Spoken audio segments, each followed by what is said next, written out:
Hello అందరికీ. అందరూ ఎలా ఉన్నారు? బాగున్నారా? నేనైతే చాలా బాగున్నాను. ముందుగా అందరికీ హ్యాపీ న్యూ ఇయర్. అందరూ బాగుండాలి. అందరికీ ఈ ఇయర్ మంచిగా కలిసి రావాలని హార్ట్‌ఫుల్‌గా కోరుకుంటున్నాను. ఎలా సెలబ్రేట్ చేసుకున్నారు 31st నైట్? మేమైతే చాలా సింపుల్‌గా, హ్యాపీగా సెలబ్రేట్ చేసుకున్నాము. ముఖ్యంగా నా చిట్టి తల్లితోనే సరిపోయింది మాకు న్యూ ఇయర్ అంతా. తన డాన్సెస్‌తో, తన అల్లరితో. నా న్యూ ఇయర్ ఎలా జరిగిందో మీరు ఈ వ్లాగ్‌లో చూసేయండి. మార్నింగే లేచి ఇంట్లో మంచిగా పూజ చేసుకొని గుడికొచ్చేసాము. మా ఇంటి దగ్గరలోనే ఉంటుందనమాట పెద్దమ్మ టెంపుల్. పక్కనే సాయిబాబా, శివయ్య అందరూ ఉంటారు ఇక్కడే. చాలా ప్లెజెంట్‌గా ఉంటుందనమాట ఈ టెంపుల్ మాత్రం. నాకు చాలా ఇష్టం. స్వీటీని తీసుకొని న్యూ ఇయర్‌కి ఇక్కడ రావడం అనేది నాకు చాలా హ్యాపీగా అనిపించింది. స్వీటీ పుట్టాక ఇది సెకండ్ న్యూ ఇయర్ అనమాట. లాస్ట్ ఇయర్ తను మంత్స్ బేబీ. మంచిగా నిద్రపోయింది. ఈ ఇయర్ మాత్రం 3 అయింది తను పడుకునేసరికి. అంతలా అల్లరి చేసింది. అంతలా ఎంజాయ్ చేసింది. కేక్ కటింగ్, అరుపులు అవన్నీ ఎంజాయ్ చేసింది. ఎంజాయ్ చేస్తూ మేము వీడియో తీయడం మర్చిపోయాను. అందుకే మీకు చూయించలేకపోతున్నాను. మార్నింగ్ నుంచి అయితే వీడియో కంటిన్యూ చేశాననమాట. ప్రశాంతంగా అలా గుడిలో గడిచిపోయింది. కొంచెం సేపు దేవుడిని కాకపట్టేశాను.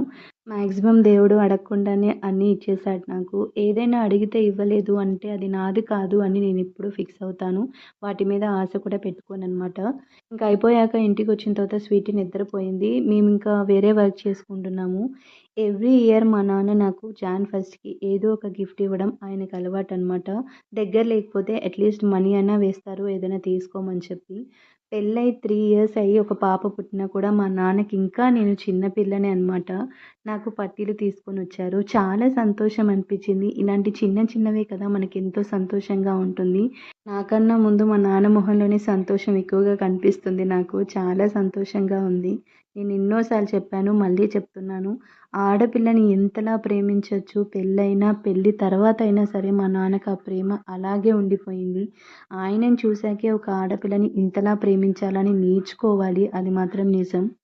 ఇక్కడ మా ఇంటికి మెయిన్ డోర్‌కి ఎండ పడడం వల్ల చాలా ప్లాస్టిక్ ఫ్లవర్స్ ఉంటాయి గదా! ఏవి పెట్టినా కూడా కలర్ షేడ్ అవుతున్నాయన్నమాట.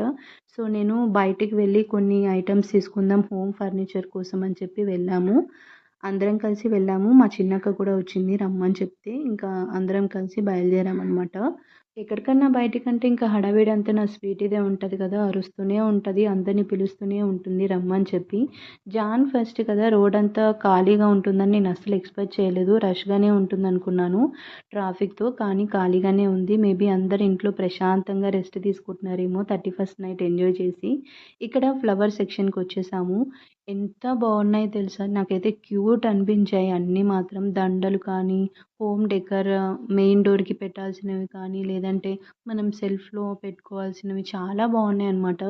నాకైతే చాలా నచ్చాయి. స్టాండ్స్ అన్నీ బాగున్నాయి. నాకైతే ఈ ఫ్లవర్స్ చూస్తే చాలా చాలా నచ్చేసాయన్నమాట. అయితే నాకు నిజంగా చెప్తున్నాను బార్గింగ్ అస్సలు రాదండి. నేనస్సలు బార్గింగ్ చేయలేను. చిన్నప్పటి నుంచి కూడా మాక్సిమం నేను షాపింగ్ మాల్స్ వాటికెళ్తాను. ఇంకా అక్కడ ఫిక్స్డ్ రేట్స్ ఉంటాయి కాబట్టి అవే ఫిక్స్ చేసుకొని వచ్చేస్తామనమాట. ఇలాంటి ప్లేసెస్‌కెళ్తే ఎంత తీసుకోవాలి? ఎంత అడగాలి? ఇంత బార్గింగ్ చేయాలా? అనేది నాకైతే నిజంగా ఇప్పటికి రాదు. ఈవెన్ నేను స్ట్రీట్ షాపింగ్‌కెళ్ళినా కూడా అక్కడ కూడా వాళ్ళు చెప్తే దానికి ఇంకా ఎంత తక్కువ అడగాలనేది అస్సలు అర్థం కాదు. నేను ఒక్కొక్కసారి అయితే చాలా మోసపోతాను. అలా చాలా డేస్ కూడా ఉన్నాయన్నమాట. మాక్సిమం వెళ్ళను నేను. ఒకవేళ వెళ్తే మాత్రం ఖచ్చితంగా ఈజీగా మోసపోతాను నేను. అలా ఉంటుందన్నమాట నాతో షాపింగ్. ఇంక అందుకే నేను ఇటువంటి ప్లేసెస్‌కొచ్చేటప్పుడు నా ఫ్రెండ్స్‌నైనా లేదంటే మా అన్నయ్య, మా అక్క వాళ్ళతోనే వస్తాను. వాళ్ళైతే కొంచెం రీజనబుల్ ప్రైజెస్ అడుగుతారని నాకైతే రాదని చెప్పి. అయితే కాకపోతే ఇక్కడ ప్రైజెస్ టూ మచ్ చెప్తున్నారు. 10,000, 5,000 చెప్తున్నారు లైటింగ్స్‌కి. అదే వాళ్ళు మాట్లాడుతున్నారనమాట. మా అక్క ఎక్కడికొచ్చినా సరే బుద్ధుడి బొమ్మ తీసుకుంటుంది. తనకి ఎందుకో ప్లెజెంట్ అనిపిస్తుందనమాట. సో, అదే చూస్తుందనమాట ఇక్కడ.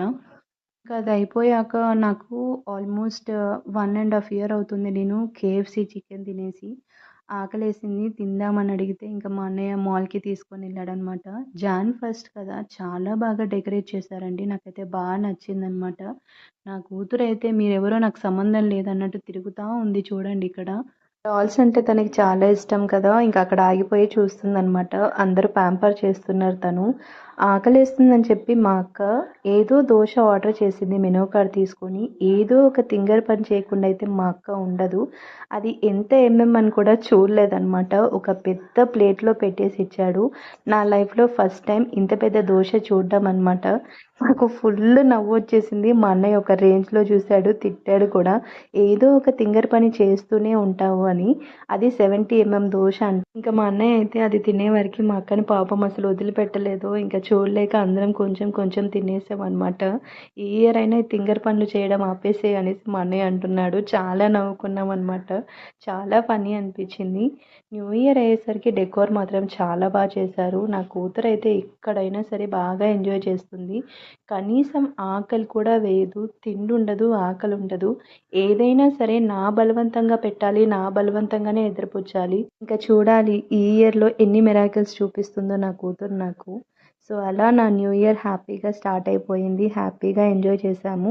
ఈ ఇయర్ మీ అందరికీ కూడా ఇలాగే హ్యాపీగా, మంచిగా ఉండాలని మనస్ఫూర్తిగా కోరుకుంటున్నాను. ఈ వ్లాగ్ మీ అందరికీ నచ్చినట్టయితే please like and subscribe to my channel guys. Once again happy new year. Thanks for watching.